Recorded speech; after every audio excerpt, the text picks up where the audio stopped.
조금 길 말씀이지만 함께 합독합니다. 사사기 9장 7절에서 21절 합독합니다. 시작.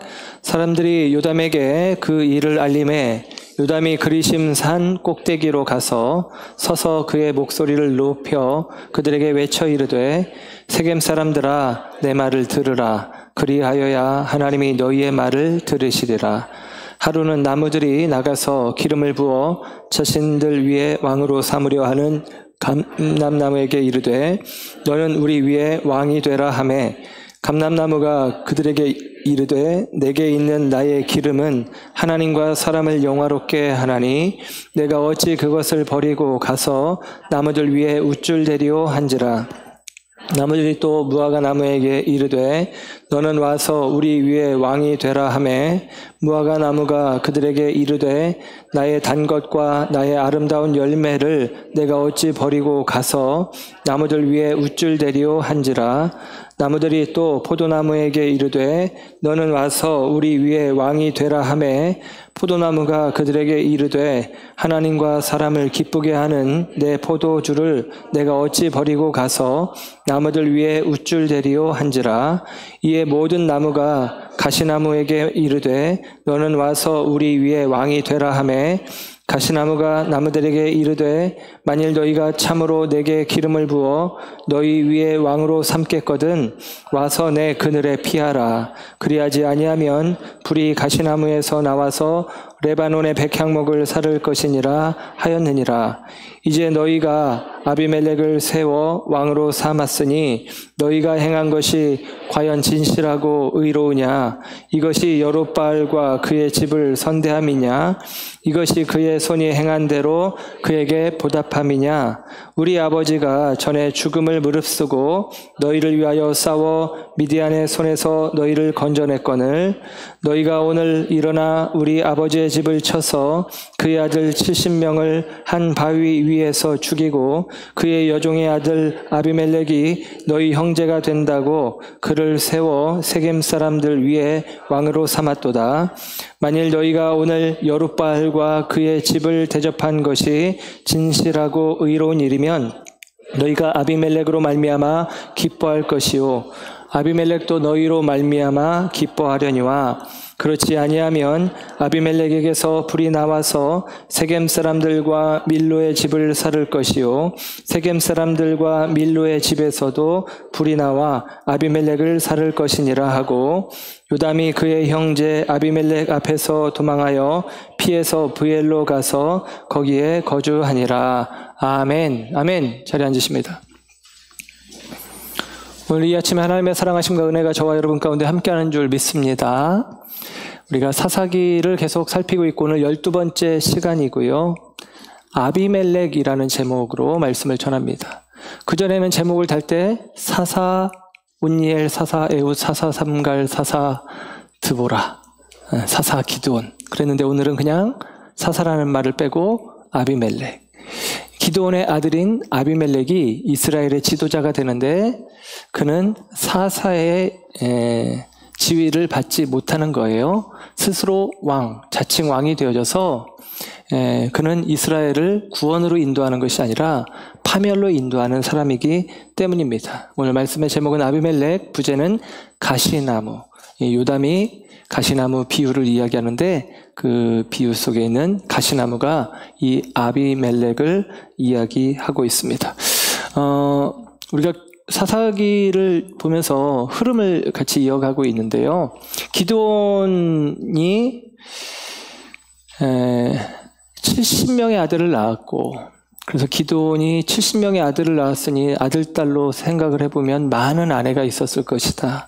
더군다나 세겜의 첩이 있었고 그 세겜의 첩을 통해서 낳은 아들이 오늘 본문에 우리가 살피게 되는 아비멜렉이라고 하는 아들입니다. 그래서 기드온에 대해서 많은 성경학자들은 기드온이 실패한 사람으로 혹은 더 심하게 이야기하면 타락한 사람으로 이야기를 합니다. 이 사사기의 저자는 사무엘로 일반적으로 알려져 있는데 사무엘이든 혹은 아니든 신명기 사관을 가지고 있다. 사사기 전체 내용을 보면서 신학자들은 신명기 사관을 가지고 있는 사람이 기록한 성경이다라고 이해를 합니다. 신명기는 모세 오경 가운데 마지막 신명기죠. 애굽에서 나온 이스라엘 백성들이 가나안 땅에 들어가서 가나안 땅의 정착민으로 살아가면서 이러한 생각으로, 마음으로, 태도로, 말씀대로 살아라라고 모세가 고별 설교를 통해서 한 이야기이기도 하고, 그것이 이스라엘 사람들의 앞으로의 삶의 토대, 기초가 되어지는 가르침이다라는 사실입니다. 그런데 그 기초적인 가르침에서 기드온이 떨어졌다, 멀어졌다라는 생각이 어느 정도는 표현이 되어 있어요. 그래서 신명기 17장 같은 경우는 너희들이 가나안 땅에 가서 왕을 세울 때, 왕이 필요하다고 여겨서 왕을 세울 때 너희들이 꼭 지켜야 될 것이 있는데, 그 세워지는 왕은 세 가지를 조심해라. 첫째는 많은 군마를 두지 말아라. 두 번째는 많은 아내를 두지 말아라. 세 번째는 많은 은금을 두지 말아라 라는 것입니다.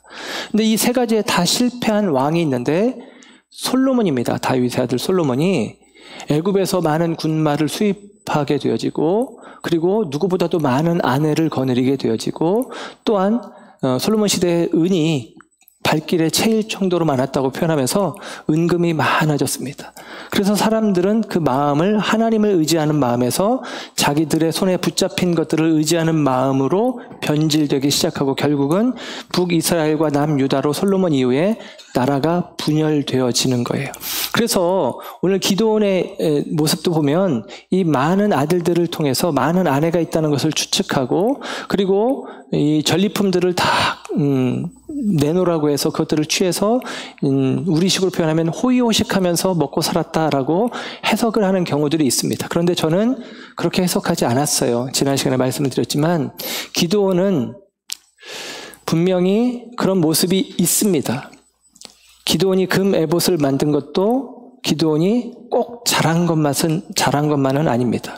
그래서 결론적으로 어떤 말씀을 드렸냐면 기드온도 한계가 있는 사람이다 라고 말씀을 드렸어요. 한계가 있기 때문에 우리는 메시아를 기대하는 것입니다. 한계가 있는 사람이기에 그 사람에게 우리의 마음을 전폭적으로 내어주는 것이 아니라 그리스도를 기대하는 마음이 있는 것이죠. 그래서 기드온을 너무 폄하하려고 하지 않고 저는 기드온을 세우는 과정 가운데 있습니다. 이유인즉슨 다른 성경들이 기드온을 긍정적으로 이야기를 해주고 있어요. 사무엘서에서도 기드온이 왕이 되지 않으려고 했다는 것을 인정하기도 하고, 히브리 서신에서도 기드온이 이 믿음의 조상의 반열에 들어가 있습니다. 그래서 기드온은 긍정적인 면이 많은 사람입니다. 그래서 그 점을 우리가 생각해 보길 원하고, 특별히 오늘 이야기는 이제 아비멜렉과 관련되어서 요담의 이 나무들 이야기인데 우화까지 포함해서 이야기를 하는데 본문이 57절까지예요. 9장이 57절까지 있습니다. 8장 후반부에 있는 아비멜렉의 이야기부터 시작하면 60절이 넘는 굉장히 많은 내용을 아비멜렉에게 할애를 하고 있어요. 그런데 이 내용 속에서 사실은 좋은 사람이 아니기 때문에 우리가 그런 표현을 하죠. 반면교사 삼는다, 타산지석 삼는다 등등 이야기하는데, 우화라고 하는 것도 마찬가지입니다. 우화도 지어낸 이야기인데 그런 이야기를 통해서 우리가 어떤 감동을 받기는 쉽지가 않아요. 그런데 그런 이야기를 통해서 우리는 깨달음을 얻는 것입니다. 교훈을 얻는 것이죠. 그래서 오늘 이야기는 우리에게 교훈이 되고 깨달음이 되어지는 이야기이고, 저와 여러분 속에 이 말씀을 통해서 다시 한번 깨닫고 교훈을 얻어서 우리의 삶에 그릇된 것들을 제하고 하나님이 원하시는 바른 길로 가기를 결정하고 선택하는 저와 여러분의 믿음의 결정이 있는 이 아침 되기를 주의 이름으로 축원합니다. 기드온에 대해서 그런 말씀을 드렸어요. 너무 폄하하지 않았으면 좋겠다. 저는 개인적으로 그렇게 생각을 합니다. 기드온이 아들의 이름을 아비멜렉이라고 지었다고 생각해요. 아비멜렉은 내 아버지는 왕이다. 아비멜렉의 아버지가 기드온이니까 왕이 되고 싶은 마음을 아비멜렉이라는 이름에 숨겼다라고 해석하기도 하는데요. 그런데 아비멜렉 말고 기드온이 낳은 70명의 아들 중에 막내 아들이 요담인데, 지난주에 말씀드린 것처럼 이 요담이라는 뜻은 여호와는 완전하시다라는 뜻입니다. 하나님이 완전하시다.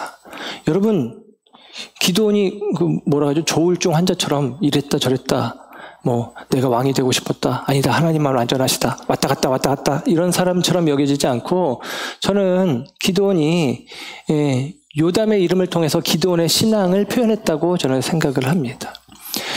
기드온이 젊은 날에 전쟁을 하고 40년 동안 평온한 시간이 있었는데 40년 동안 기드온이 타락하고 변질되었다라기보다는 물론 기드온에게 한계가 있고 연약함이 있는 것은 분명한 사실이지만 기드온은 그의 신앙의 고백을 끝까지 하나님 편에 두고 있었음을 생각해 보게 됩니다. 그 아들, 막내 아들의 이름이 요담이라는 것이 저는 첫 번째 증거라고 생각을 해요.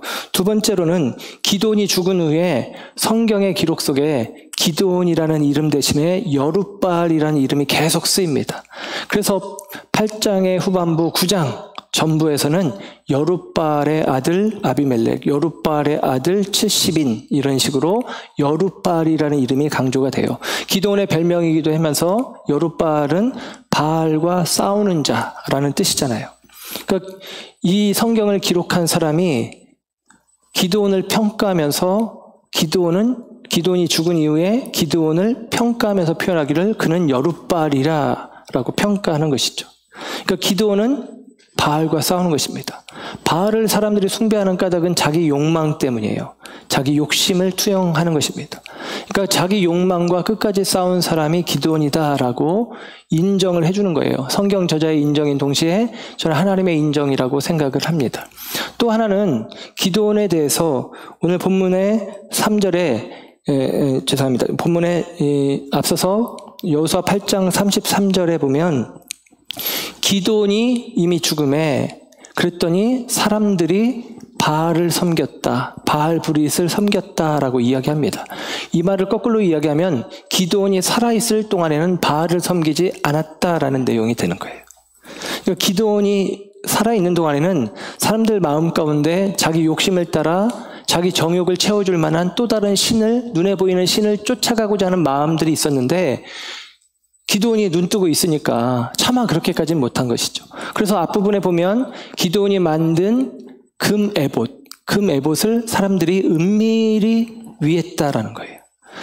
눈에 보여지는 것들을 내 욕심을 성취하는 도구로 사람들은 마음에 끌어안고 있는 것입니다.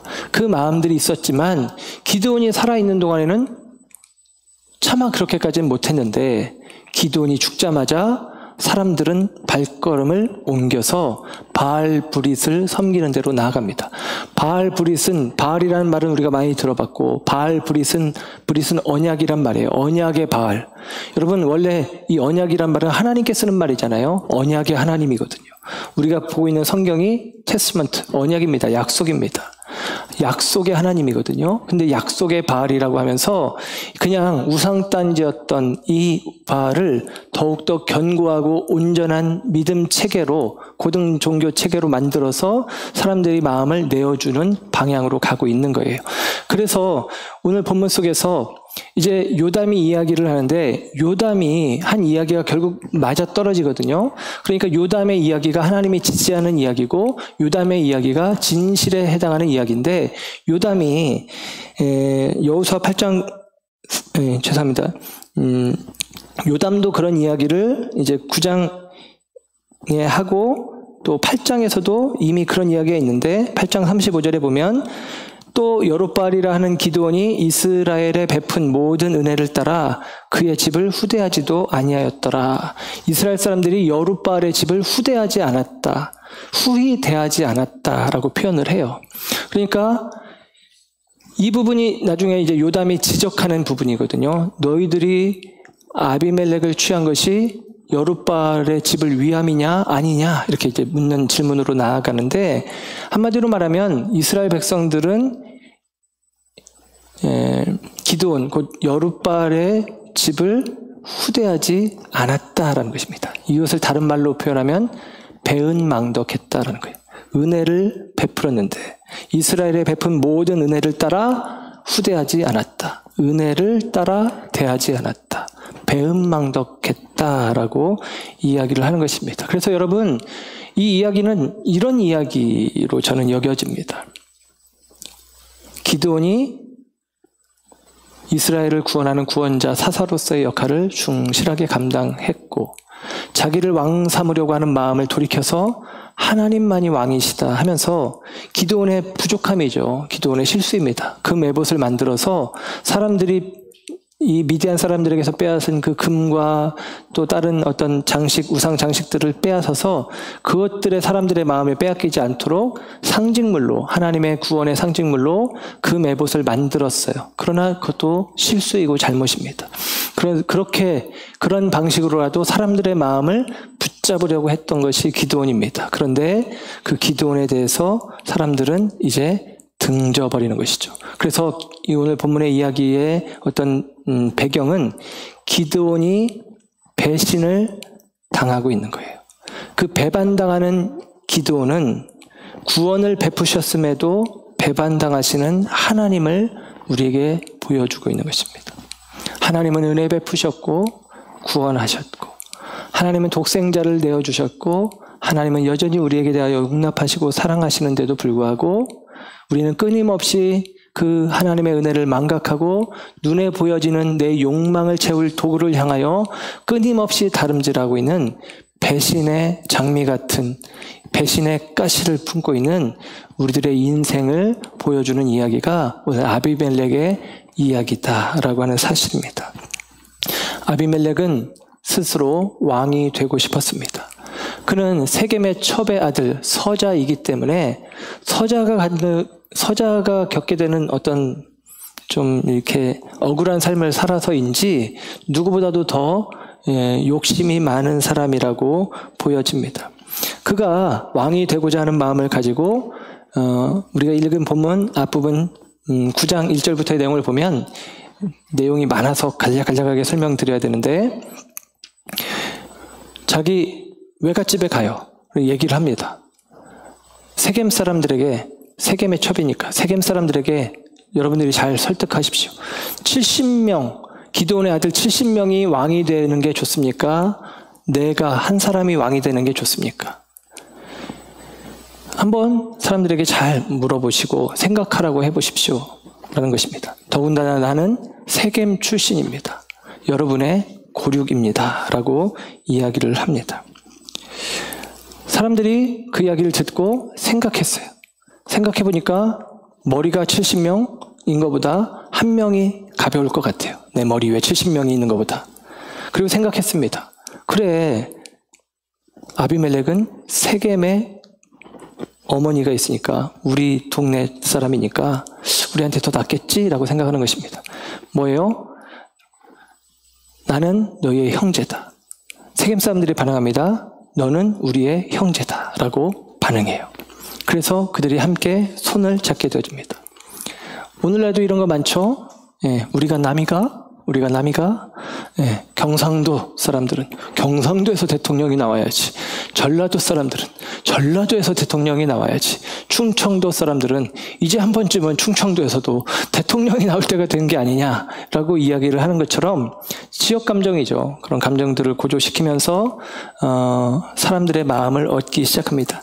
세겜은 아비멜렉을 선택했고 아비멜렉에게 바알 브릿의 신전에서 은 70을 가져다 줘요. 그리고 그 은 70으로 우리 식으로 표현하면 불량배, 깡패를 돈 주고 사가지고 살인 교사를 해서 기드온의 아들 70명의 아들을 바위 하나 위에서 죽입니다. 한 바위에서 죽였다는 얘기는 어떤 의미냐면, 바위 위에 70명 올려놓고 죽였다는 얘기가 아니라 바위 위에 하나씩 생명을 제거해 가는 거예요. 그 사실을 지금 아비멜렉이 목도하고 있는 것이고, 기드온의 아들들은 형들이 죽어가는 모습을 계속같이 지켜보며 두려움과 공포에 떨었을 것입니다.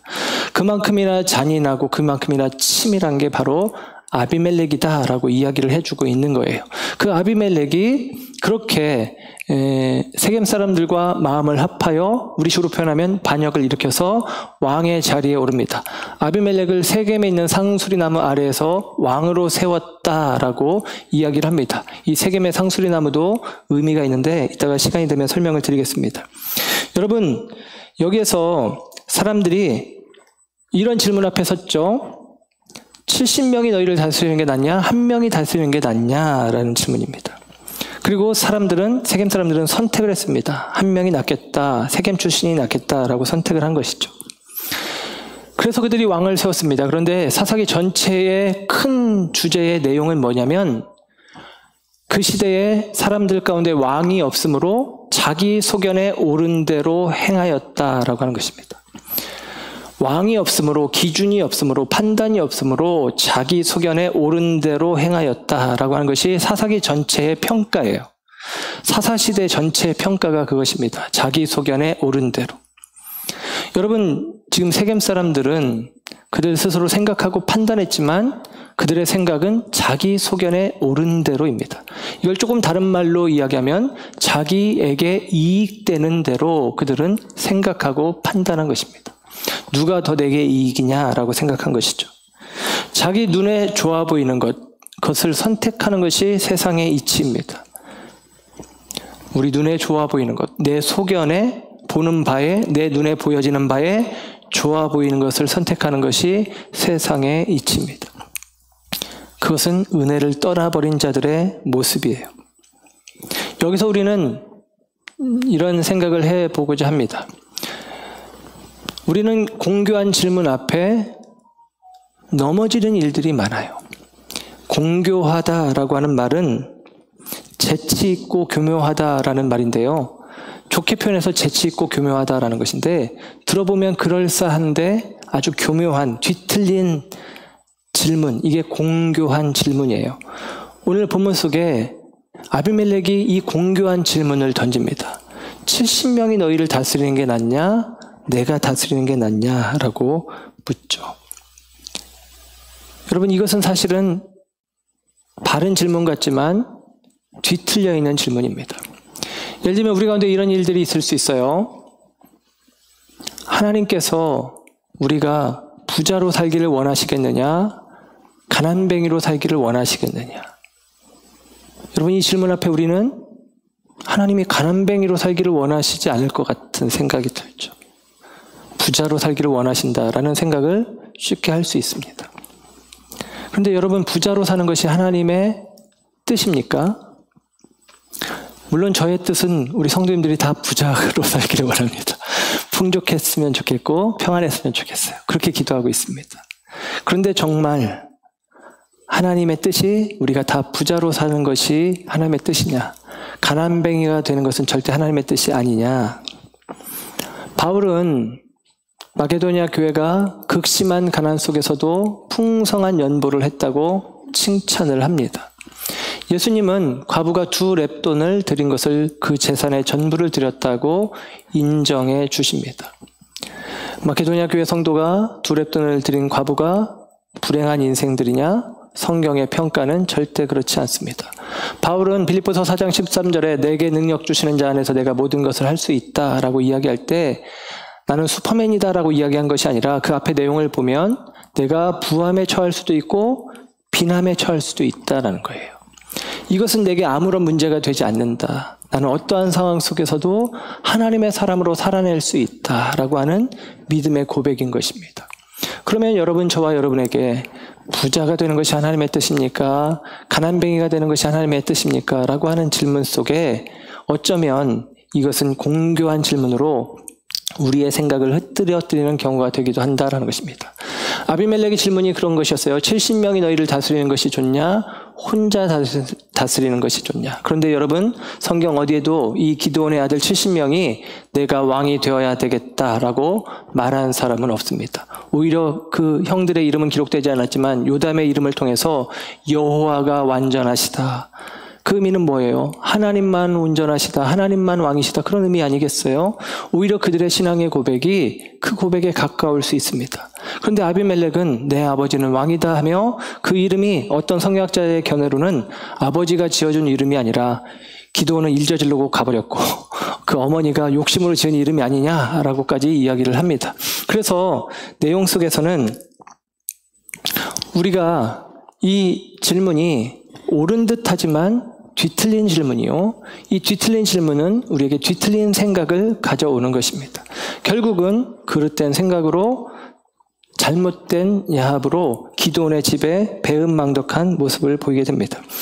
여러분, 이 공교한 질문은 자기 목적을 이루기 위한 유도 질문에 불과합니다. 성경은 우리에게 이런 권면을 많이 해요. 스스로 속이지 말라. 스스로 속이지 말지니라. 우리 자신이 우리를 속이는 일들이 얼마나 많은지 몰라요. 이 공교한 질문 앞에서 우리 자신을 속이는 일들이 있지 않아야 할 것입니다. 아비멜렉이 이야기했어요. 어떤 게 나은지 생각해봐라, 기억해봐라. 그런데 여러분, 정말로 생각하고 정말로 기억해야 됩니다. 공교한 질문에 넘어지지 않도록 바른 생각과 바른 기억이 우리 가운데 있어서 성령께서 저와 여러분 가운데 분별의 영으로 함께 하셔서 정말 깨닫게 하시는 은혜로 저와 여러분들이 그릇된 걸음이 아니라 참된 걸음으로 나아갈 수 있도록 인도하시기를 주의 이름으로 축원합니다. 아비멜렉과 세겜 사람들은 야합하게 됩니다. 그들은 자기 욕망을 채우는데 한 뜻을 품게 됐고 한 배를 타게 되어집니다.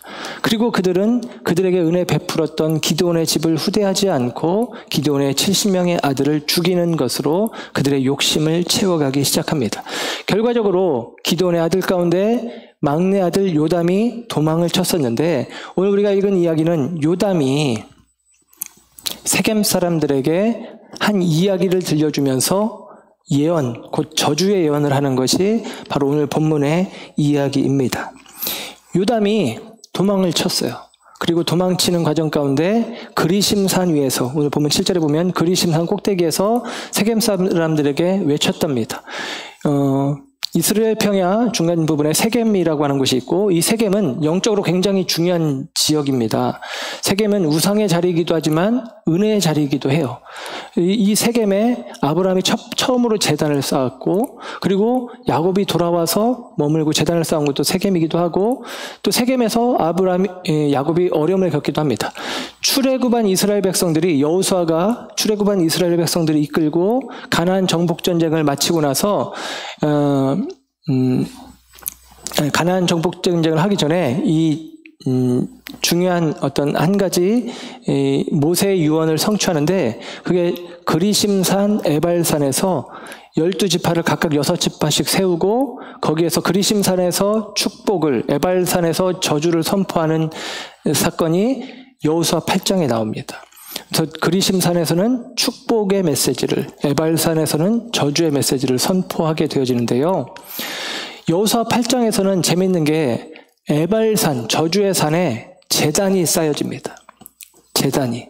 그 의미를 예전에 제가 수요 강의 때 그런 말씀을 드렸어요.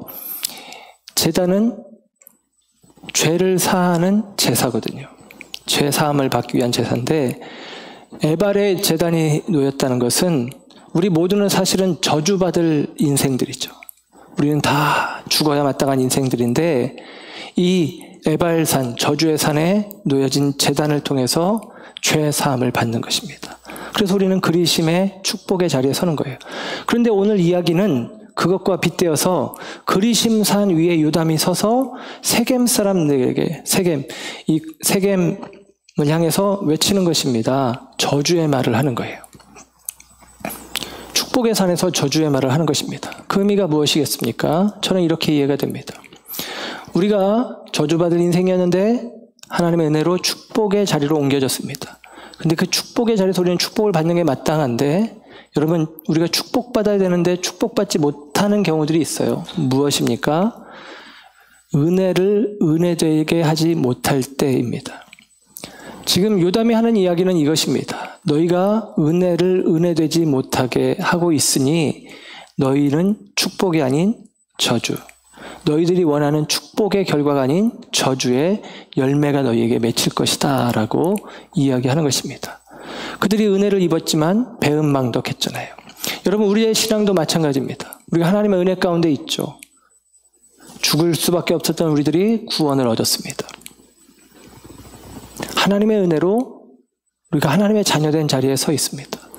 그런데 은혜를 은혜되게 하지 못하고 하나님의 자녀됨의 자리에서 우리가 떠난다면 하나님께서 우리에게 예비하신 약속하신 축복은 우리의 것이 아니다라고 하는 사실입니다.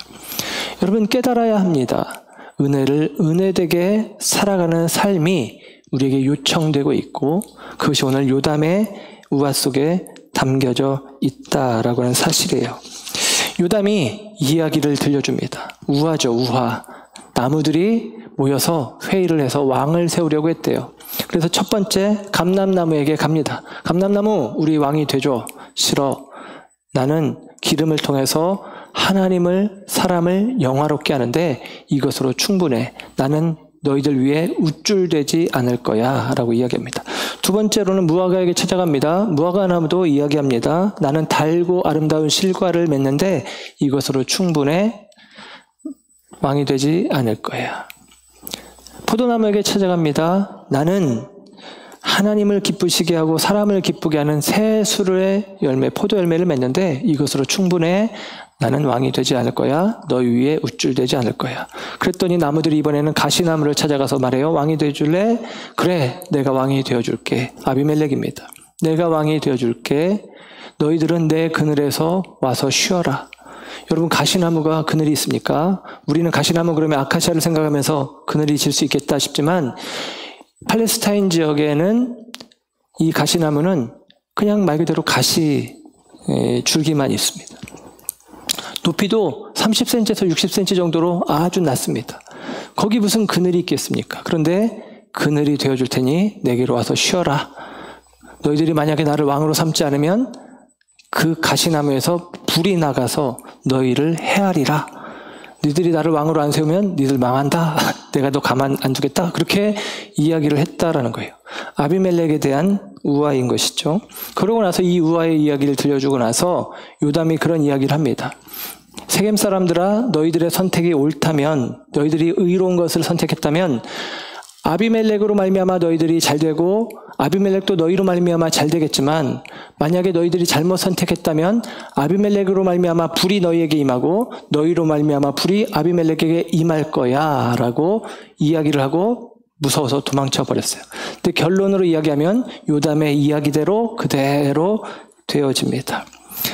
결국에는 아비멜렉과 세겜 사람들이 싸우며 갈라지게 되어요.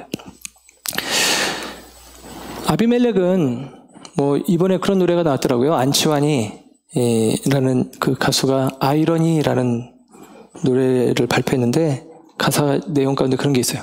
깜냥도 아닌 것이 깜냥도 아닌 것이 사람들의 마음을 얻어서 지도자 노릇하는데 참 아이러니다. 왜 이러냐. 그런 이야기의 노래입니다. 재밌더라고요. 근데 아비멜렉이 딱 그래요. 깜냥도 아닌 것이 가시나무 주제에 자기가 무슨 그늘이 있다고 내게로 와서 쉬어라라고 이야기를 하고 있느냐.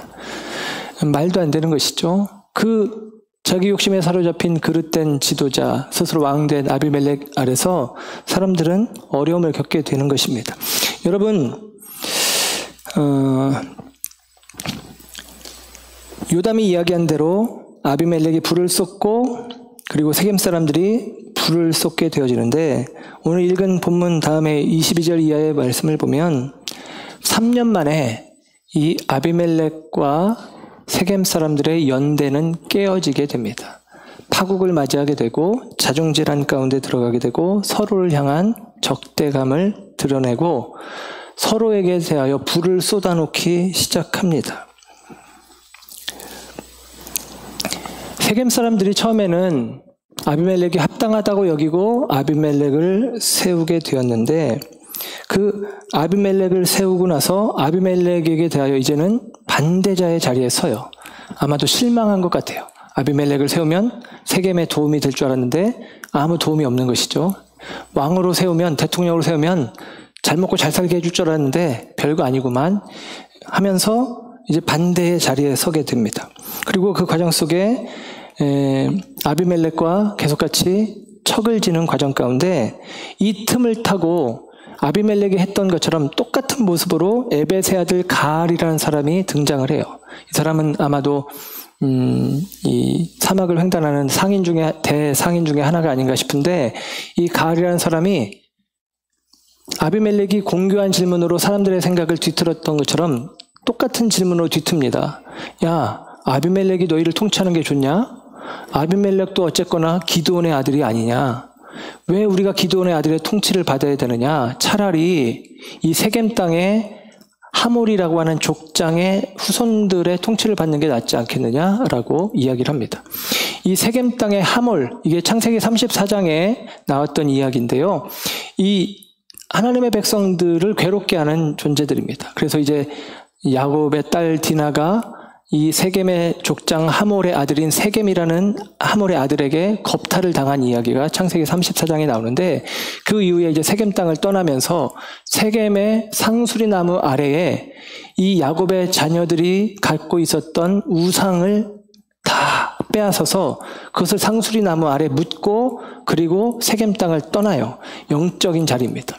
그 땅은 우상을 묻고 하나님께로 나아가야 되는 새로운 변화의 자리가 세겜이어야 되는데, 우리 세겜 사람들은 거짓된 공교한 가르침을 또 따라서 그릇된 일들을 계속 행하고 있어요.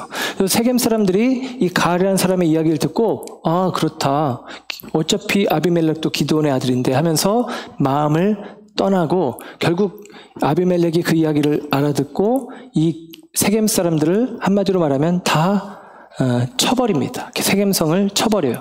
그리고 이야기는 조금 더 이어지는데, 세겜 사람들이 아비멜렉의 칼에 패하여 도망가다가 세겜 망대 조금 높게 털을 잡은 곳에 피해서 도망갔어요. 우리로 치면 요새 같은 곳입니다. 산성 같은 곳입니다. 거기서 피해서 도망가 있는데, 그 망대까지 쫓아가서 이 아비멜렉이 나무 하나를 도끼로 베어서 망대 아래 던져놓고, 너희들도 그렇게 해서 부하들도 던져놓고 불을 지릅니다. 망대 위에 있던 사람들이 1000명 정도가 죽었다라고 이야기를 해요. 그리고 나서 이 여세를 몰아서 이 데베스라고 하는 곳에 갑니다. 이 세겜과 함께 마음을 모았던 사람들이죠. 이 데베스의 망대에 가서 불을 놓기 위해서, 이전에 했던 방식으로 나무를 해서 불을 놓기 위해서 나무를 가지고 망대 밑으로 가고 있는데, 이 데베스 망대 위에 한 여자가 맷돌 윗짝을 아래로 집어 던졌는데, 이게 아비멜렉의 머리통에 맞고 머리통이 깨져서 죽었다. 이게 지금 9장의 전체 이야기예요. 그런데 그렇게 되어진 것입니다. 결국에는 그들 가운데 아비멜렉과 세겜 사람들이 함께 욕심으로 함께 손을 잡았지만, 그들이 욕심 안에서 어떻게 하나가 되어질 수 있겠습니까? 욕심이라는 방향이 같지만 욕심이라는 것으로 하나를 이룰 수 있는 방법은 없어요. 우리도 마찬가지죠. 우리 안에 같은 목적에 해당하는 일들을 가지고 손을 잠깐 맞잡을 수 있겠지만, 그 목적이 욕심에 해당하는 것이라면, 자기 소견에 옳은 것에 해당하는 것이라면 그것 안에서는 결코 하나가 되어질 수 없다라는 것입니다. 교회 공동체는 절대 그것을 붙잡아 하나가 될 수가 없죠. 아비멜렉과 세겜은 결국에는 서로 불을 쏟아놓으며 서로가 서로를 죽이는 도구가 되어지고 있음을 보게 됩니다. 아비멜렉이 세겜 사람들을 죽였어요. 세겜의 한 여인이, 이름 없는 여인이 아비멜렉을 죽입니다. 그런데 아비멜렉이 죽어가면서, 돌에 맞아서 죽어가면서, 부하에게 말합니다. 내가 여자에게 죽임을 당했다고 이야기하면 얼마나 쪽팔리냐. 네가 나를 찔러라. 그래가지고 부하가 찔러서 죽게 되어집니다. 그런데 여러분 보세요. 아비멜렉의 생각은 여자가 나를 죽였을 때, 여자에게 죽임당한 자라고 하는 그 부끄러움을 벗어버리고 싶은 명예욕이죠. 끝까지 이 명예욕을, 권력욕을 놓지 못하는 게 아비멜렉인데 모습이에요. 그래서 내가 이 여인에게 죽었다는 수치를 이 부하의 칼을 통해서 덮으려고, 가리려고 하는 마음이 아비멜렉의 마음이에요. 그런데 여러분, 이 수치와 관련되어진 표현이 염치라는 말이 있습니다. 염치라는 말이 있는데요. 이 염치라는 말은 그런 말이에요. 이 청렴하고 부끄러운 것을 구분하는 것입니다. 어떤 것이 깨끗하고 어떤 것이 더러운 것인지를 구분하는 것을 염치라고 해요. 그런데 이 염치라는 말을 비틀어서 쓴 말이 파렴치라는 말이 있죠. 파렴치하다, 파렴치법이다, 그런 말이 있어요. 이 파는 깨뜨릴 파예요. 염치를 깨뜨리는 것입니다. 청렴하고 부끄러운 기준을 깨뜨리는 게 파렴치인 거예요. 지금 아비멜렉은 수치를 벗겨내길 원했지만 그는, 제가 보기에는 파렴치한입니다. 그는 옳고 그름의 기준을 깨뜨리고 있어요. 부끄러워할 것을 부끄러워하고 부끄러워하지 않을 것을 부끄러워하지 않아야 되는데 여인에 의해서 죽임당하는 것을 부끄러워합니다. 사실 이 순간 아비멜렉이 부끄러워해야 될 것은 자기가 이렇게 자기 인생이 허망하게 끝마쳐지는 그 순간, 코끝에 호흡이 떨어지는 그 순간, 그 지난 날을 돌아보며 아버지의 뜻을 저버리고 자기 이복 형제들을 죽이고 하나님을 떠나고 이스라엘 백성들에게 대하여 그들을 우상 앞으로 이끌어간 그의 그릇된 삶을 부끄럽게 여기며 회개해야 되는 자리인데 그는 그 염치의 기준을 스스로 깨뜨리며 이 여자에게 내가 죽임을 당하는 것이 부끄러우니 이것을 네가 칼로 나를 찔러 나를 이 수치 가운데서 벗겨내라 라고 이야기하고 있는 것입니다. 사랑하는 여러분, 저와 여러분에게 무엇이 염이고 무엇이 치입니까? 우리의 삶 속에 어떻게 우리는 이 파렴치를 이루어가고 있습니까? 우리가 정말로 부끄러워야 할 것을 부끄러워하고 부끄러워하지 말아야 될 것을 부끄러워하지 말아야 되는데 우리는 공교한 질문 앞에 우리의 생각이 뒤틀린 채 세상의 기준과 세상의 판단과 세상의 평가 앞에서 우리는 부끄러워하지 않아야 될 것을 때로는 감추고 부끄러워하고 있지는 않습니까? 우리 안에 예수를, 때로는 내가 예수 믿는다는 사실을, 내가 예수 믿는 것을 내 삶 속에서 실천해내는 나의 결단을 부끄러워하고 있지는 않습니까? 혹은 다른 것, 내가 예수 믿음에도 불구하고 부자가 되지 못하고, 내가 예수 믿음에도 불구하고 때로는 질병에 걸리고, 내가 예수 믿음에도 불구하고 우리의 가족 가운데 문제가 있고 이것이 내 삶 가운데 큰 수치인 양 우리 가운데 공교한 질문들은 도전해 올 것입니다. 그때 여러분 구하십시오. 하나님께서 저와 여러분 가운데 바른 염치의 기준을 세워주실 것입니다. 저와 여러분 가운데 하나님께서 은혜를 베풀어 주실 것입니다. 여러분 놀라운 사실은 사무엘하 11장 21절에 보면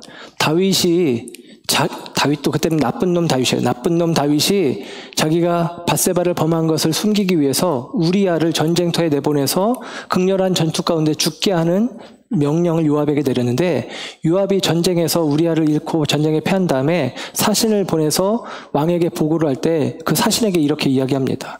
왕이 왜 전쟁에서 패했냐? 왜 적진 깊이 들어가서 그렇게 위험한 일을 했냐라고 하면 우리아도 죽었습니다. 이렇게 얘기해라 라는 거예요. 근데 그 앞서서 무슨 얘기를 하냐면 오늘 본문에 이야기가 나와요. 여룻베셋의 아들 아비멜렉을 쳐 죽인 자가 누구냐? 여인 하나가 성에서 맷돌 윗짝을 그 위에 던짐에 그가 데베스에서 죽지 아니하였느냐 그럽니다. 요압이 이 이야기를 하는 거예요. 아비멜렉은 내가 여자에게 죽었다는 사실을 감춰라 라고 했는데 몇백 년이 지나서 요압이 야 아비멜렉은 여자가 던진 맷돌 윗짝에 맞아 죽었잖아 라고 이야기를 하는 것이죠. 아비멜렉은 수치를 덮기 위했지만 수치는 덮어지지 않았습니다.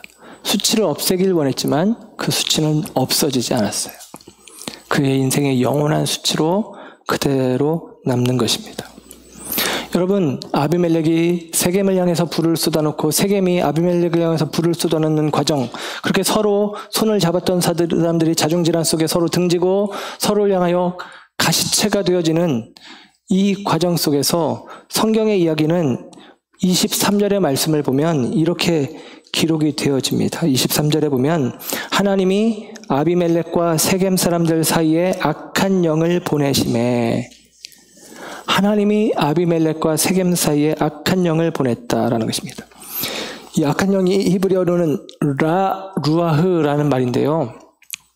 루아흐는 보통 성령을 가리키는 말입니다. 근데 생각해 보세요. 악한 성령. 이상하죠? 악한 성령. 악한 성령이 있겠습니까? 없습니다. 하나님께서 우리에게 귀신을 보내서 어떻게 한다고 생각하시면 안 됩니다. 악한 영을 보냈다는 의미를 신약적인 의미로는 바울이 이렇게 로마서 1장 24절에서 사용을 합니다. 그 마음의 정욕대로 내버려 두사 그럽니다. 내버려 뒀다라는 거예요. 그들이 그릇된 생각과 판단을 쫓아 자기 욕심을 따라 나아갈 때 하나님이 악한 영을 보냈다는 얘기는 하나님의 영으로 이끄시고 깨닫게 하시고 보호하시고 살피시는 그 하나님의 손길을 거두어 드렸다는 얘기예요.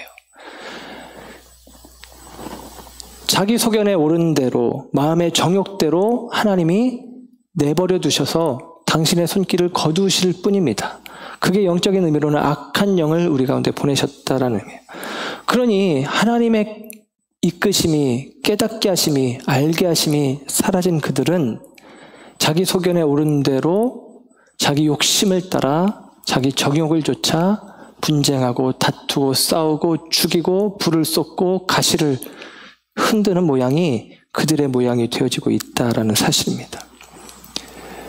눈치채신 분이 있는지 모르겠지만 아까 사무엘하 말씀하면서 요압이 여룹바알이라는 이름 대신에 여룹베셋의 아들 아비멜렉 그렇게 표현을 했습니다. 여룹바알, 여룹베셋 같은 말인데 사무엘하에는 이상하게 여룹베셋이라고 표현을 했어요. 여룹바알은 바알과 싸우는 자이고 여룹베셋은 수치와 싸우는 자입니다. 성경에서는 이 우상을 섬길 때 우상이라는 단어 대신에 부끄러운 것을 섬긴다라는 표현으로도 자주 사용합니다. 부끄러운 것과 싸우고 우상과 싸우고 수치와 싸우고 이게 여룹바알 기드온이에요. 그러나 그의 아들 아비멜렉은 수치와 싸우고 부끄러움과 싸우는 듯하지만 그 수치를 벗겨내지 못하고 그 부끄러움을 벗겨내지 못하고 오히려 수치와 오름의 기준을 깨뜨려버리는 그릇된 인생으로 그 삶을 마감하고 있다라는 사실입니다. 사랑하는 여러분, 저와 여러분 가운데 하나님께서 우리 가운데 함께 하셔서 무엇이 옳은지 무엇이 그른지 깨닫게 하시고 알게 하시는 은혜가 있어지기를 주의 이름으로 축원합니다. 다음 시간에 살피지 않으려고 오늘 잠깐 말씀드리면 이제 아비멜렉 이후에 두 명의 사사가 잠깐 이름만 거의 언급되듯이 나옵니다.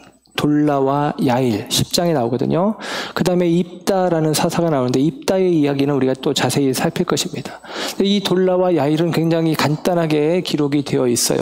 돌라는 그냥 이사갈 사람인데 에브라임 산지에 살았다. 23년을 다스렸다. 야일은 길르앗 사람인데 아들 30명이 있었고 30명의 아들들이 다 나귀를 타고 다녔다. 뭐 그런 이야기 정도입니다. 22년을 통치했다. 그런 이야기로 끝나요.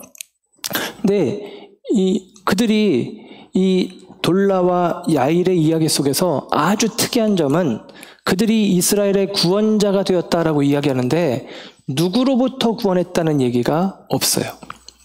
예를 들면 뭐 온니엘 메소포타미아에서, 에훗 암몬에서, 삼갈도 한두 줄밖에 없잖아요. 그런데 삼갈 역시도 블레셋 사람들에게서 구원했다. 그런 이야기들이 있거든요. 그런데 돌라와 야일은 누구에게서 구원했다라는 얘기가 없어요.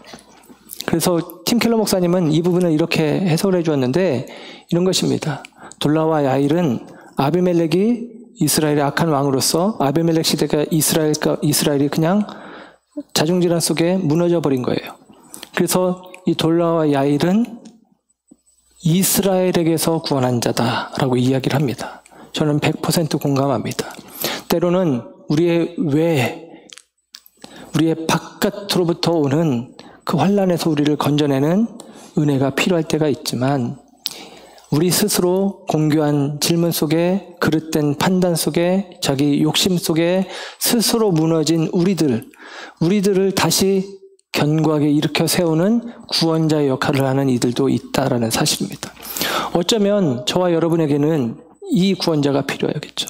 세상에서 우리를 압제하기 때문에 우리가 무너지는 것이 아니라 교회 안에 스스로 우리가 하나님 앞에 옳은 것을 상실하고 부끄러운 것을 부끄러운 것으로 여기지 않고 옳지 않은 것을 옳지 않은 것으로 여기지 않고 그릇되게 살아가는 우리들이 넘어져 있는데 우리 자신을 우리에게서부터 우리의 그릇된 욕심으로부터 우리의 그릇된 생각으로부터 우리 소견으로부터 건져낼 구원자가 필요하다라고 하는 사실입니다.